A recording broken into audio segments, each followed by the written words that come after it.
Hello and welcome to Scary AF Entertainment. I am your host Keith Campbell, and tonight we're going to do something really fun. We're going to make fun of ourselves, because why not? I discovered tonight that Madhouse, a paranormal documentary, is on Letterboxd. If you're not familiar with Letterboxd, it's kind of like a Rotten Tomatoes, IMDb type website. It is a place for moviegoers to go and review movies. And guess what? I started reading some of them and I stopped and I was like, you know what? Let's read them together and have a good time because some of these reviews are outstanding. There are a lot of things I would do differently now, 4 or 5 years later, whatever it is. But at the end of the day, I am still super proud of Madhouse. It's passive income. So keep writing the reviews, keep watching it on Amazon or YouTube. Either way, I'm happy that you guys are watching it. Anyway, let's get to the reviews. Number 1 on our list, Mr. Arthur. Half-star review. Thank you. Appreciate that. As the 40th person to log this, are these ghosts real? You decide type of movie. Let me be the first to say, what a film. Well, thank you. Thank you, Arthur. The fact that you called it a movie and a film in the same sentence, chef's kiss. Anyway, when the most remarkable part of the film is that an entire sequence of the cast eating jelly beans in a gas station somehow escaped the cutting room floor, all you can say is, what a film. You got 2 things wrong there, Arthur. 1, it was a freaking candy store, all right? It wasn't a gas station. We literally showed the outside and inside of the candy store, not a gas station. And 2, it wasn't just jelly beans. It was the ones that you have no idea what type of jelly bean you're going to eat. Jelly bean. Whatever the name of that jelly bean is, I'll put it here in the title because I cannot remember the name of it. But I thought that was a really funny sequence, which is why it did make it through the cutting room floor. Anyway, imagine Ghost Adventures or the Taps guys with a lot less money. That's about what you got here. Well, Arthur, I appreciate the review. I truly do. You took time out of your day to review the film. I hear what you're saying. I will say this. I do pretty good for a living. Next up, Dustin Baker, 2 stars. Thank you, Dustin. Appreciate that. I really don't know why the most basic retread of every GD paranormal investigator show ever made needed a release as a film. This is every episode of every ghost hunter bullshit you've ever seen, but longer. That's what she said. Thank you for the compliment. You're saying that I managed in 90 minutes to capture every single ghost hunter show ever made and compile it into one 90-minute long documentary, and boom. 2-star review. Anyway, next up, Nate Rodriguez, half-star review again. Boom. So if you added all these up, we got 3 stars right now. We got 2 half stars and 2 stars. The most excited I got during this movie was during a title card that showed my birthday. Well, happy birthday. Scott Rice. Why do I watch these stupid ghost hunter docs? The jelly beans were the only halfway entertaining part. Well, thank you, Scott. He enjoyed the jelly beans. Arthur, you did not enjoy the jelly beans. So that kind of equalizes it then, right? Next up, basically 90 minutes of hearing indistinct voices on a tape recorder needed some kind of payoff and just didn't deliver. Well, appreciate it. 1 star. It wasn't a tape recorder. It was a digital recorder. I hear what you're saying. Sorry there was no big payoff. You don't always win when you go to these haunted locations. Unfortunately, we cannot control the paranormal activity. The ghosts are not SAG actors, and I cannot direct them or tell them when and where to come out. Anyway, next up. All right, Mandy, 2 stars. You can only get so scary. Cool. 1 star. This shit was boring AF. Like scary AF. If you got insomnia, watch this. It will put you right to sleep. Well, hey, J to the 5. Happy to help. Save your money on Melanotan or whatever it's called to help you sleep at night and just watch Madhouse. You can watch it for free right now on YouTube. You're welcome. Anyway, how do films like this get the funding to get made? Horrible waste of time by Elf. Half star again. Well, the fact that you think we had money to make this film, that means I did a good job because we had no money when we made this film. We basically each self-funded ourselves to the location. We filmed it with whatever gear we had, which there was 4 of us. We each brought our own equipment, and we edited it for free, so there was no funding. But there's funding now. Thank you for the watch. Like watching myself hunt for ghosts in my office building with all the free ghost hunting apps. I like to think I'm a little more interesting.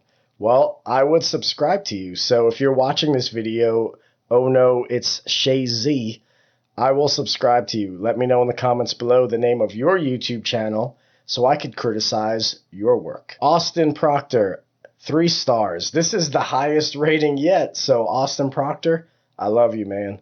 I save the horror sci-fi reviews for my podcast. Check it out. Boom. Frightmares. I'm getting sweaty in here. This coffee is hot. Next up, we got a 1.5 star review. Bullshit. Straight bullshit. 1.5 stars again. It was only semi-interesting. Semi. Because I live in the state they are investigating in. Other than that, it was just like every other paranormal investigation show or movie documentary you would watch. Well, are you a fan of paranormal or not?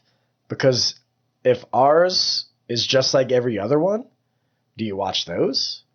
I mean, the people that try to be different, they get accused of faking or not being real investigators. Real investigations, it's boring. Very boring. So you can only do so much before it becomes entertainment or faking. So they're all going to be semi-interesting, in my opinion. If you were to watch a real paranormal investigation with 0 editing, no background ambience, no sound effects just to kind of amp the mood, no jump cuts, no instant replays, you're just going to watch hours of people sitting around abandoned locations waiting for something to happen. If you've ever been on a real investigation, it is boring AF. Anyway, rant over. Legitimately, I ended this not knowing if it was real or a take on the ghost hunting genre. Oh my God. That, to me, is the biggest compliment ever. This person didn't know if this was a found footage movie or if this was a ghost hunting documentary. I love it. I had fun with this movie, but I can't really say much else because I don't have a strong opinion on it. I'm okay with that. Good, solid review. I just wanted to have a little bit of fun with those reviews. Obviously, some of them do hurt my feelings just a little bit because I put a lot of blood, sweat, and tears into that film. Is everybody going to like it or love it? Absolutely not. I don't expect them to. What I do expect, though, is an honest review or opinion. When people say things like bullshit, straight bullshit, that's not constructive criticism. That is just somebody mad that they watched a movie for free on the internet.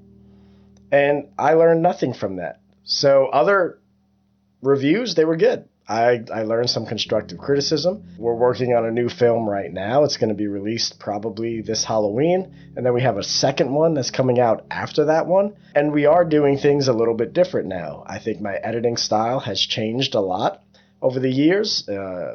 Hopefully better.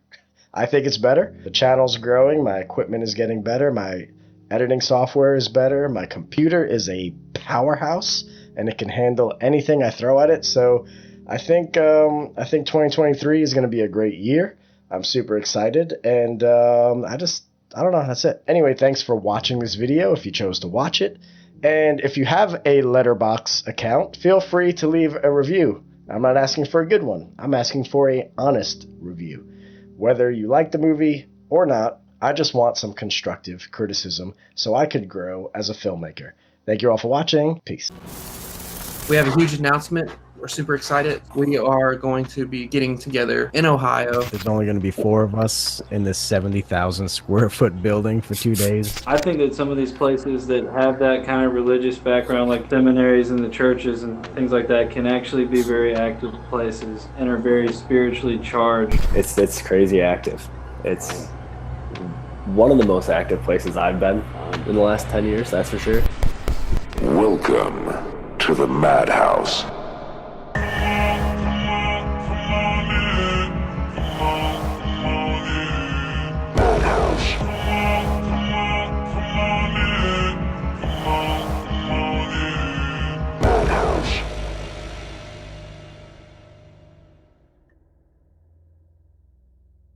Alright, we made it finally. We are here. I literally got chills all over as we were pulling up because JP heard a voice in the car. What's that? Recorder dying. Really? Are you serious? Yeah. Why is all my shit dying? Is anybody back there? It's not a great feeling in here.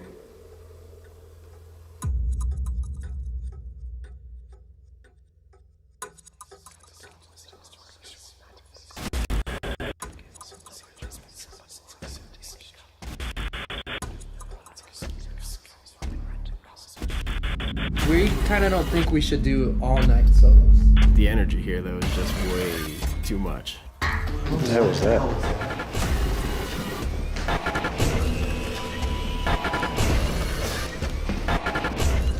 What did you hear?